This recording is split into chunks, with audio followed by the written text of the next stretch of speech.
Muito bom dia. Antes de mais, neste dia tão significativo, presto homenagem aos 40 anos da Constituição, que pretendemos comemorar. Cumprimento a Sra. Bastonária, que nos honra com a sua presença neste momento. Cumprimento os colegas que me antecederam, Sra. Presidente do Instituto do Apoio aos Jovens Advogados, o Sr. Presidente do Instituto dos Advogados em Prática Individual, cumprimento o Dr. Artur Marques, um muito experimentado advogado que nos ensinou muito com as reflexões que nos apresentou. Cumprimento a colega que me irá suceder, a doutora Vera Saavedra, vogal do Instituto de Acesso ao Direito, e cumprimento todos os outros colegas, advogados, que hoje, tal como eu, querem prestar homenagem à nossa Constituição e à comemoração dos seus 40 anos.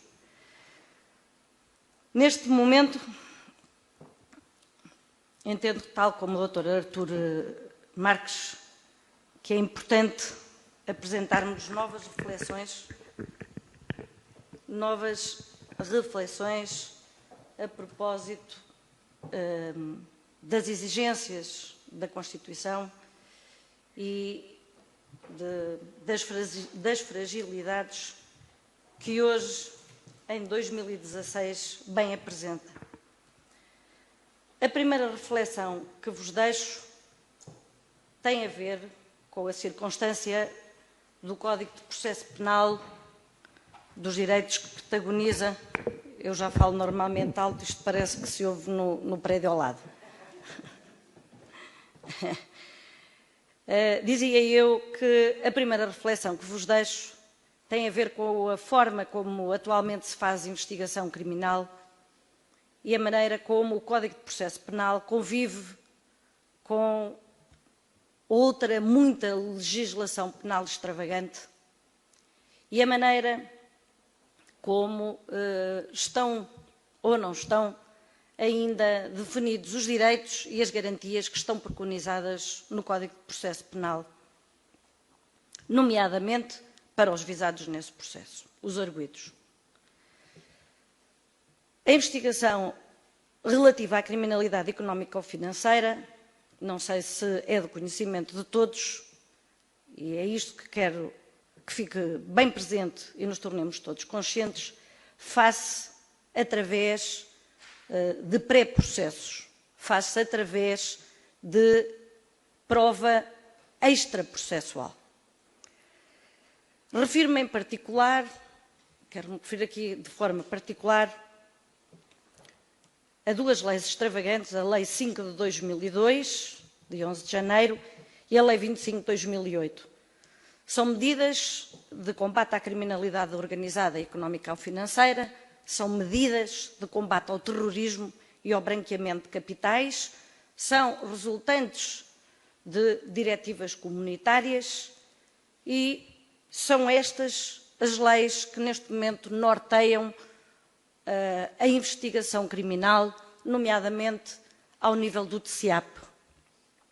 Estas leis, em particular a primeira, a da Lei 5 de 2002, estabelece um regime especial de recolha de prova, de quebra do segredo profissional, de perdas de bens a favor do Estado, relativamente, sempre que estejam em causa, investigações sobre a prática de crimes que estão identificados em diversas alíneas da A ao O do artigo 1º desse diploma. Ele que se inclui desde tráfico de estupefacientes, desde tráfico de influência, corrupção, branqueamento de capitais, o elenco é vasto. Como bem explicitou o Sr. Procurador da República, Dr. Pedro Verdelho, no comentário que faz ao artigo 13 desta norma, o que se pretendeu foi claramente ultrapassar o regime geral do sigilo bancário e da sua derrogação para efeitos de investigação criminal. Através desta lei, concedeu-se competências legais à autoridade judiciária, titular do processo, para solicitar e obter informações sujeitas a sigilo bancário. E as instituições bancárias respondem, hoje em dia a documentação que está quase toda informatizada, respondem em 5 dias, se a informação estiver informatizada, e em 30, se assim não for. Chamo também a atenção para a segunda lei que identifiquei, a Lei 25/2008, esta relativa ao combate ao financiamento do terrorismo e branqueamento de capitais, que obriga as entidades financeiras, por sua iniciativa, a comunicarem de imediato ao Procurador-Geral da República e à Unidade de Informação Financeira, sempre que saibam, suspeitam ou tenham razões suficientes para suspeitar que está em curso uma operação suscetível de configurar a prática do crime de branqueamento de capitais. Dito isto, queria que ficasse bem claro o seguinte: seja por efeito da Lei 5/2002, seja por efeito desta Lei 25/2008, ou seja, do dever de comunicação das instituições financeiras a propósito de uma operação que, de acordo com o perfil do cliente que a realiza, entendam que deve ser considerada uma operação suspeita, a partir daí o Ministério Público ou a UIF organiza um processo relativamente à prevenção do branqueamento de capitais. Um processo que tem a denominação de PPB. E, no âmbito desses processos, de caráter administrativo, portanto, um processo administrativo, investigam-se pessoas, investigam-se empresas, sem quanto às mesmas haja abertura de qualquer inquérito. Investiga-se no âmbito desses processos, longos processos. Não estamos a falar de um expediente pequenino, estamos a falar de processos que têm dezenas de volumes, que têm milhares de folhas e que têm dezenas, se não centenas, de apensos. Esses processos são secretos. Como dizia no início, são pré-processos. São processos onde se faz recolha de prova extraprocessual. O que é que acontece nesses processos? Não sabemos. Quem é que os instrui? Não sabemos. Quem é que os tramita? Não sabemos. Como é que se inicia? Não sabemos. Por que é que se arquiva? Não sabemos. O que é que determina a passagem desses processos para processos de inquérito? Não sabemos. Sabemos apenas que tiveram início nesses pré-processos. E o que é que acontece quando o advogado, que tem acesso finalmente ao processo, verifica com verdadeiro estupor que antes do processo há um extensíssimo pré-processo e que esse, para cumprimento do direito de defesa do arguido, deve estar no processo, deve ser objeto de análise, deve saber porque é que se iniciou, deve saber que prova foi angariada e se esses meios de provas foram corretamente geridos e se a prova foi corretamente analisada. Mas dizem que não, porque sendo esses processos, pré-processos, relativos a incidentes de prevenção, no âmbito das tais leis 5/2002 e 25/2008, estão subtraídos ao escrutínio do advogado. Mesmo que sejam absolutamente necessárias para fazer a defesa do arguido que sofreu os incidentes e que, por culpa deles, tenha um processo de crime e que, no âmbito do processo de crime, tenha sido determinada imediatamente uma prisão preventiva por conta da informação que ainda não está reunida no processo de inquérito, mas estava, sim, reunida nos famosos PAs.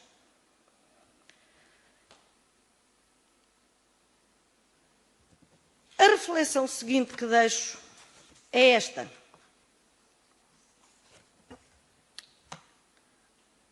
Recentemente houve uma inspeção aos serviços do TCIAP.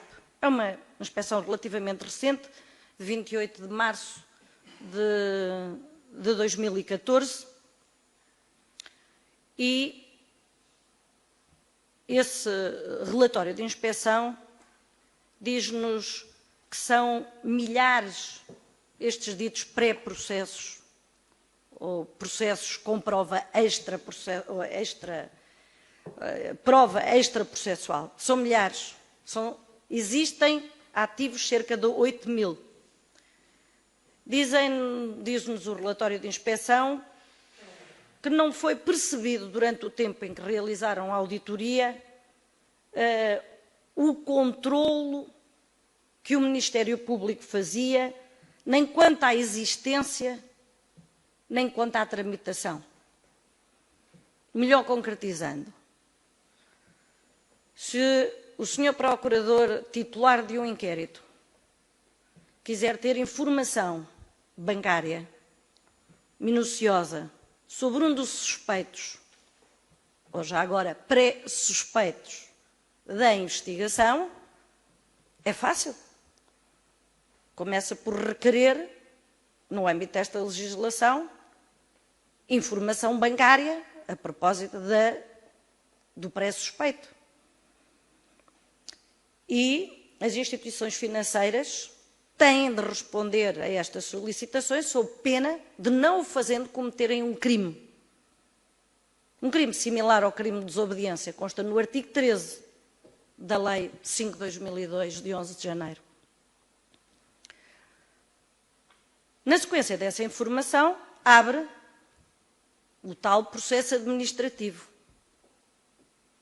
E a partir desses inúmeros processos administrativos, cruza informação que vai vazando, não se sabe bem para onde, e que depois há de ser recolhida qual esfregaço para colocar no balde respectivo. Não está sujeita a nenhuma forma de controle, nem do advogado, nem dos organismos que, de forma hierárquica, fiscalizam o Ministério Público. Assim sendo, para os senhores auditores do Ministério Público, e o que me surpreende é que são os próprios auditores a mostrarem um imenso incómodo com esta situação, não foi percebido como é que se iniciam os processos, como é que se faz o controlo da sua existência, dos famosos PAs, nem quem faz a sua tramitação. E porquê? Pela simples razão que, sendo uma informação muito financeira, não é previsível que sejam os senhores procuradores da República a compulsar os extratos bancários e os documentos de suporte dos extratos bancários a cruzarem a informação e retirarem uma conclusão. Bom, que os senhores da PSP que lá estão e que são quem dizem que faz a tramitação, que não fazem esse trabalho, isso parece também notório para todos que não é. Então quem é? Bom, julgo que daqui à frente, daqui a um bocadinho, todos vamos perceber quem é. Mas o incrível é que supostamente não podemos saber quem é, sequer. Também não foi percebido, dizem os senhores auditores, o modo e a oportunidade de algumas investigações. Porque aquilo que justificaria a abertura dos PAs seria a grande importância para a prevenção do crime de branqueamento de capitais.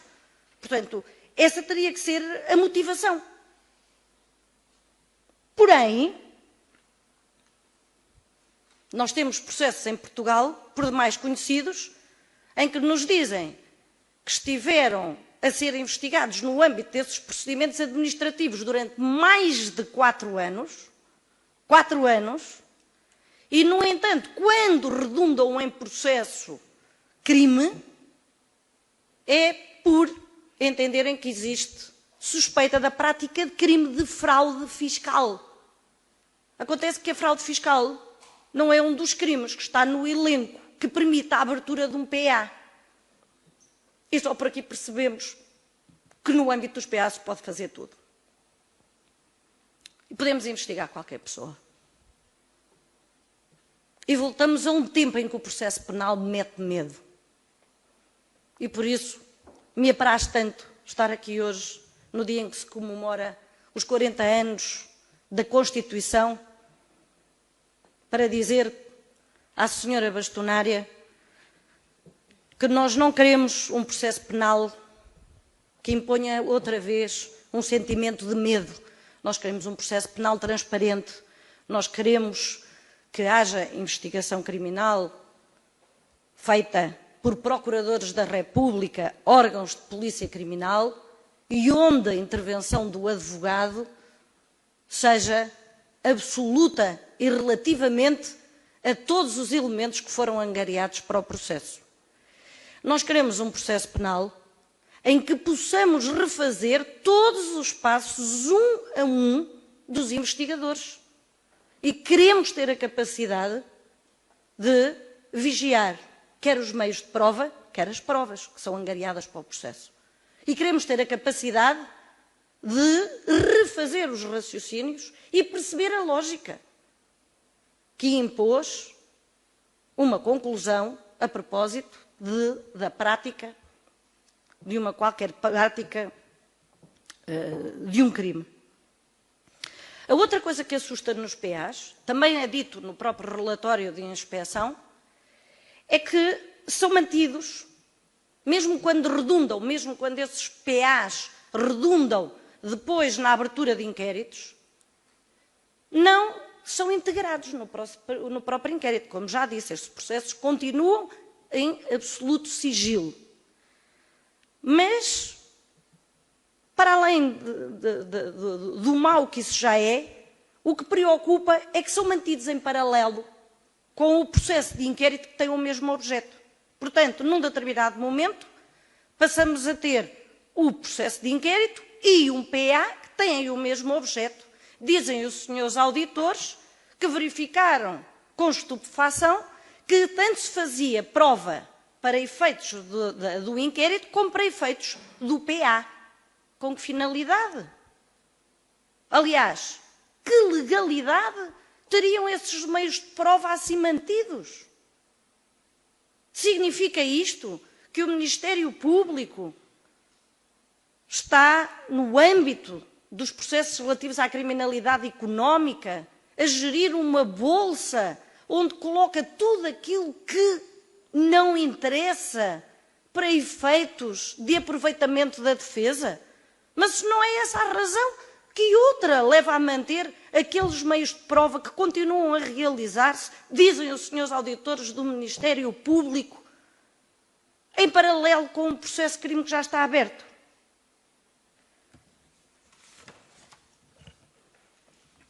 São reflexões que vos deixo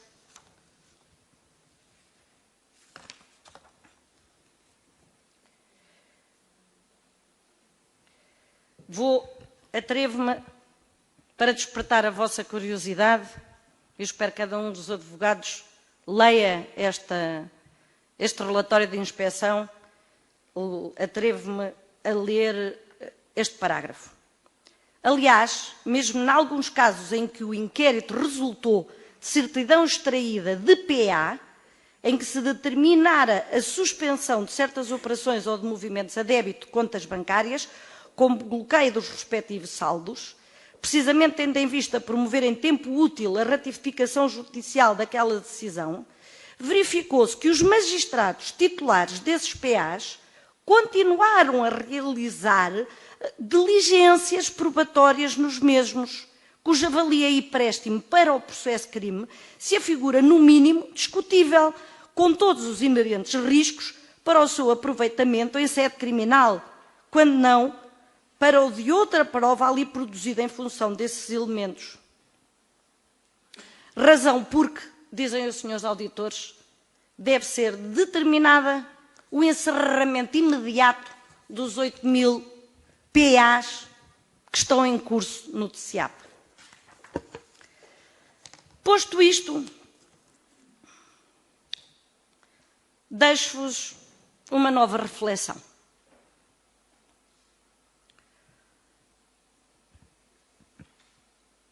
face ao cenário que é descrito, no relatório de inspeção ao TCIAP, mas face ao cenário que os advogados que mais trabalham nesta área podem constatar todos os dias no terreno, há algo que precisamos de definir. Há algo que tem que ficar claro e não está. Onde é que acaba a dita prevenção criminal e onde é que começa a investigação criminal? Este é o tempo dos fenómenos terroristas, da insegurança, dos ataques em aeroportos, em centros culturais. Este é o tempo da institucionalização do medo. E o medo, já o sabemos, permite que se arregimente para as sociedades e para as suas organizações fenómenos que depois se transformam em fenómenos de ditadura, em fenómenos de falta de transparência, em fenómenos em que não existe separação de poderes, em fenómenos em que o advogado não intervém, não pode intervir, porque chama-se prevenção. E nesses mecanismos de prevenção só entram os comunicantes, pode ser as instituições financeiras, mas também pode ser, como me dizia o Dr. Artur Marques, porque temos igual dever de comunicação, os advogados, e a unidade de informação financeira da Polícia Judiciária, que também, no caso do CIAP, está mais ou menos posta de parte, e o CIAP. São 3 os senhores procuradores da República que têm funções delegadas diretamente da senhora Procuradora-Geral da República para fazer a instrução desses processos administrativos. Não há que ter medo dos nomes, as coisas têm que ser claras. Nós lutamos para que haja transparência e para que haja direito, para que se faça justiça. Sem uma, não é possível a outra. Então, 3 dos senhores Procuradores da República têm poderes delegados para abrir estes processos, pré-processos de recolha de prova extraprocessual. Dr. Rosário Teixeira, Dr. Inês Bonina, Dr. E agora? Esqueci-me do nome dele. E um dos senhores procuradores que instruiu, por exemplo, o processo Freeport. Dr. Vítor, daqui a bocadinho já me recordo. Doutor? Não. Não, também não é o Dr. Ranito. Mas pronto, são 3 senhores procuradores da República. Acontece que estes 3 senhores procuradores da República, sendo os procuradores que têm a função de abrir os processos administrativos, são também eles próprios os titulares de processos, de inúmeros processos, alguns bem conhecidos da comunicação social, onde faz o aproveitamento dessa informação recolhida em sede de prevenção. E o mais grave é que nos processos de inquérito está indicado que parte dessa prova resultou daquilo que conheceram em sede de prevenção. Nós é que não sabemos o que é. Portanto, importa tornar clara esta fronteira. Tem que ficar... E é um debate que temos que fazer com urgência. Estamos a falar de 8.000 processos. Aquilo que eu pude verificar nestes últimos tempos é que se abre um incidente de PPB, se abrem estes processos administrativos para uma determinada pessoa e porque os senhores procuradores sabem que o incidente só será válido por ser um incidente que só vai válido enquanto ficar visível a sua urgência, recorrem a este expediente. Abrem um processo para o senhor Manuel Antunes em 2009, fecham-no. Em 2010, abrem outro para o mesmo senhor, fecham-no. Em 2011, fecham. Em 2012, fecham. E depois aproveitam. Por exemplo, se o inquérito for aberto em 2014, aproveitam apenas aquele que está indicado como sendo um PA de 2013. Porém, o que se pôde verificar é que os elementos que vão sendo recolhidos, que estão nesse processo de 2013, já tinham sido recolhidos em anos e anos e anos e anos anteriores. Não há forma de fazer esse controle.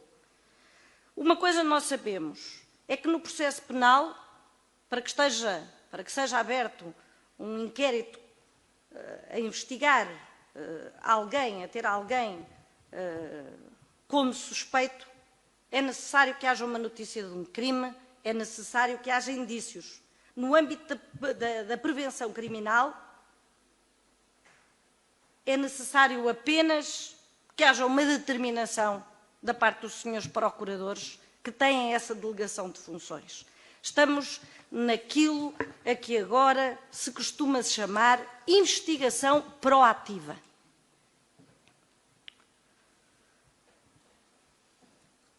E então, isto conduz-me a uma outra reflexão.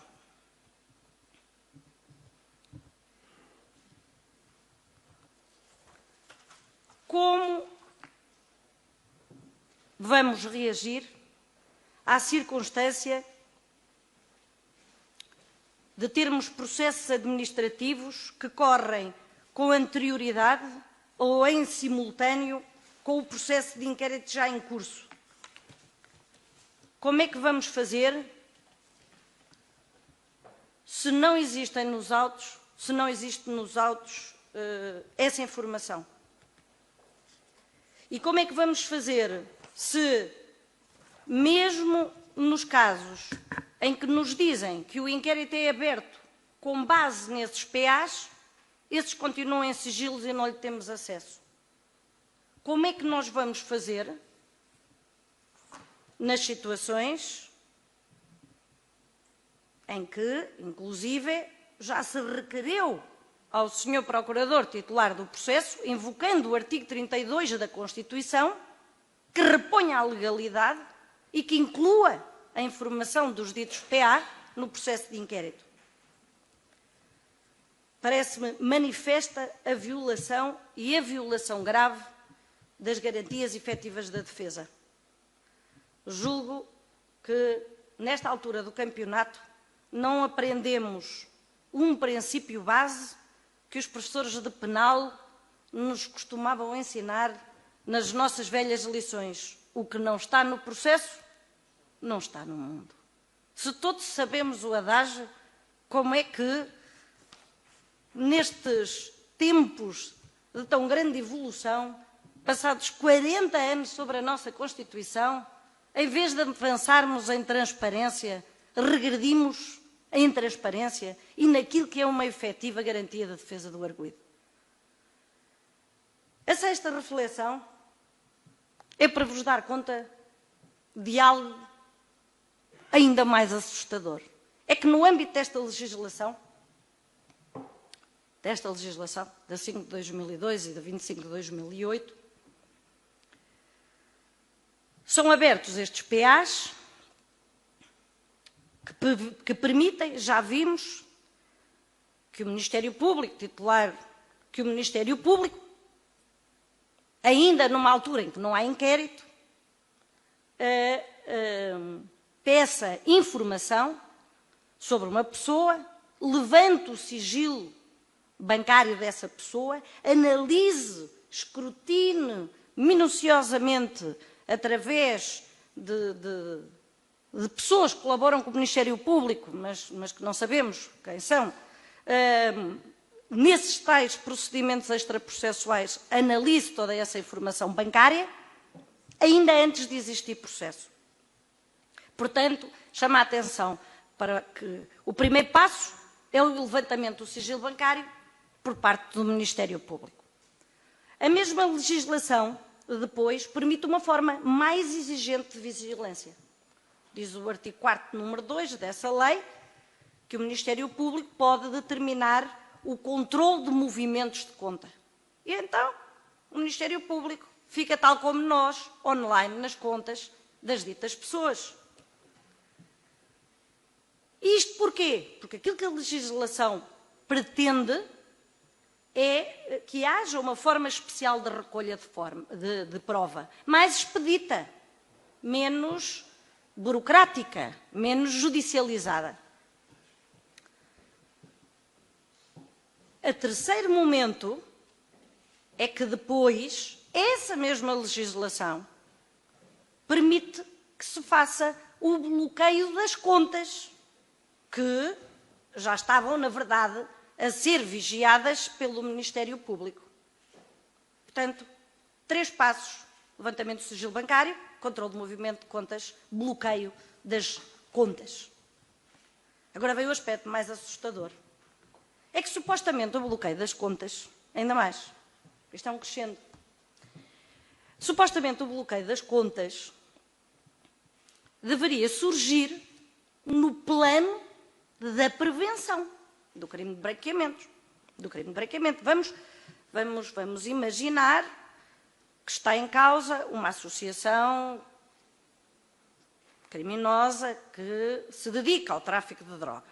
E vamos imaginar que o Ministério Público sabe quais são as contas das pessoas que estão nesse tráfico e que pede ao banco, aliás, ordena ao banco que suspenda um movimento que se iria fazer, uma vez que esse movimento iria dispersar na economia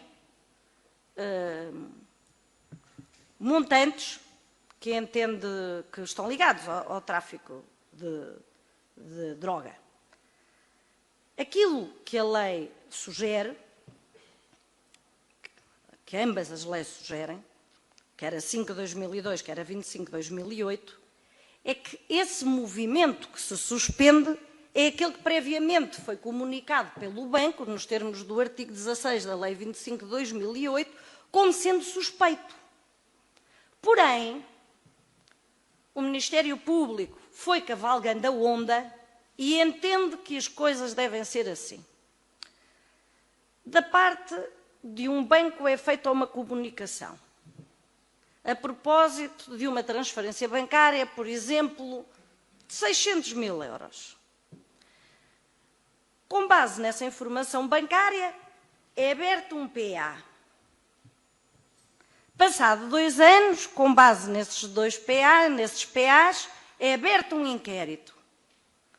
E são bloqueadas as contas todas do arguido. Todas. Não só o movimento que foi participado pelo banco, como eventualmente sendo uma operação que pode merecer reparo, mas as contas todas, até ao último cêntimo, que a pessoa em causa tem. Muito bem, pronto, trata-se de uma medida de bloqueio que só pode existir durante um tempo muito curto, porque, de outra forma, nós não estaríamos a falar de uma medida especial, mas a fazer a ultrapassagem das medidas, nomeadamente as de garantia patrimonial, que estão devidamente regulados no Código de Processo Penal. Ou seja, estaríamos a confundir a medida de bloqueio, que é uma medida urgente para efeitos exclusivamente desta sede de prevenção, com medidas de garantia patrimonial, como é, por exemplo, o arresto preventivo. Pois aqui é que resulta o medo a crescer, ou o outro de termos processos que não sabemos o que são e que estão reservados única e exclusivamente à análise de quem tem a responsabilidade da prevenção. É que, de forma consistente, os senhores procuradores, devidamente balizados, como é óbvio, pelo senhor juiz de instrução, entendem que o bloqueio de contas, tecnicamente uma suspensão de movimentos a débito, deve ser entendida, no âmbito desta legislação, como uma forma de apreensão. E, portanto, temos uma derrogação total das garantias constitucionais. Temos uma derrogação total dos princípios da tipicidade, da adequação e da proporcionalidade. Temos uma derrogação total dos próprios mecanismos que permitem fazer apreensão por razões cautelares de valores, porque nessas situações se exige que haja indícios sérios da prática de um crime. No entanto, da parte do Ministério Público e do Sr. Juiz de Instrução, obviamente, o que é entendido é que esta nova legislação permite novas formas de recolha de prova, novas medidas cautelares, novas medidas de apreensão de valores. Ora, este ataque sincronizado à Constituição é algo que merece a máxima reflexão. Os mestres que nos ensinaram, a todos nós, dizem-nos que as restrições dos direitos fundamentais têm necessariamente um caráter excepcional e que, por ser assim, as leis e as normas restritivas não podem colidir contra direitos, liberdades e garantias mais do que o necessário para a realização do fim inerente à restrição. Dizem-nos os mestres que o princípio da proporcionalidade na aplicação das medidas, sejam elas quais forem, as de coação, as de garantia patrimonial, com o mesmo princípio, se pretende sempre evitar excessos. Dizem-nos os nossos ensinamentos que a ingerência em direitos fundamentais, no âmbito das medidas de investigação criminal, devem ser reserva de um juiz e envolver adequação, proporcionalidade, em particular nas fases em que o arguido não tem qualquer direito ao contraditório. Ensina, por exemplo, a senhora professora Fátima Matamoros, cito-a, porque, como todos sabemos, já foi ela mesma juiz de instrução criminal, que a restrição de direitos fundamentais se deve cingir ao indispensável para a proteção do interesse público e que essa garantia tem de significar que há um juiz a autorizar e a validar no âmbito da investigação aquilo que é restritivo e que apenas envolva uma limitação que importe para efeitos do interesse público. Então pergunto, como é que ficam garantidas essas prerrogativas que são típicas do processo penal no âmbito dos processos administrativos? Simplesmente não chegamos lá. E pergunto, como é que sabemos quais são os meios de prova? Como é que sabemos qual foi a razão por que se levantou o sigilo bancário? Como é que sabemos se esse levantamento do sigilo bancário interessa realmente ou se faz realmente para a proteção do interesse público? Como é que tratamos essas ingerências em direitos fundamentais? A verdade é que, por conta desta legislação, por conta desta atuação e também pela forma como se faz a investigação em Portugal em matéria de criminalidade económica, parece que temos que lançar um outro olhar sobre a fenomenologia criminal e sobre quem são os seus atores. Antes, de alguma maneira, sabíamos. O órgão de polícia criminal era quase sempre a polícia judiciária. A investigação era organizada entre o Ministério Público e a polícia judiciária.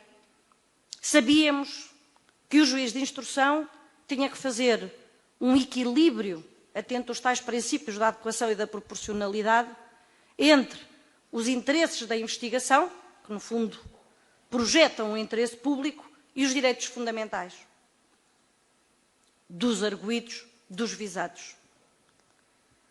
Mas agora estamos num tempo novo. Há muito pouco tempo, um senhor Procurador da República, Dr. Jorge Reis Bravo, falava-nos sobre a dominialidade do inquérito pelo Ministério Público. Eu achei muito curiosa esta reflexão, porque não imaginaria que fosse exatamente um senhor Procurador da República a falar sobre a circunstância do Ministério Público ser o dominus do processo. Mas parece que o Ministério Público sentiu necessidade de referir esta circunstância e de dizer não há dúvida, e de uma terceira vez não há dúvida sobre o que se está a passar.